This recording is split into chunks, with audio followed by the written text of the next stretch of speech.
একটি গরুকে একটি বাঘে দৌড়াইতে আরম্ভ করলো। দৌড়াইতে দৌড়াইতে গরুটি কি করছে, ঝানের বয়ে একটি খালের মধ্যে পড়ে গেছে। এরকম একটা খালের মধ্যে পড়ে গেছে।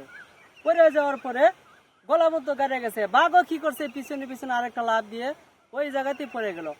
দুটোটাই কিন্তু গলা পর্যন্ত গাড়ে গেছে। বাঘে গরুকে প্রশ্ন করলো যে, হে গরু, তুই যে খালের মধ্যে পড়লি, গলা মধ্যে গাড়ে গেলি, তুইও মরবি, আমারও সাথে মারবি। গরু বললো, বাঘ ভাই, তোমার কোনো মালিক আছে নাকি? কয়, আমার কি আবার মালিক, আমি রয়্যাল বেঙ্গল টাইগার, বনের রাজা, আমার তো কোনো মালিক টালিক লাগে না। কয়, আমার একজন মালিক আছে, একটু পরে আমার মালিক আইসা আমাকে এখান থেকে তোমাকে পিটিয়ে মাইরা তারপরে আমাকে এখান থেকে উদ্ধার করে নিয়ে যাবে। ভাই সব, আপনার আমারও একজন মালিক আছে, আমরা সঠিক মালিককে আমরা চিনি না, যিনি হচ্ছেন রাব্বুল আলামিন, আল্লাহ পাক রাব্বুল আলামিনকে আমরা চিনবো, আল্লাহর হুকুম পালন করব। আপনাকে আমাকে আল্লাহ পাক বিপদ আপদ থেকে বাঁচায় রাখবেন।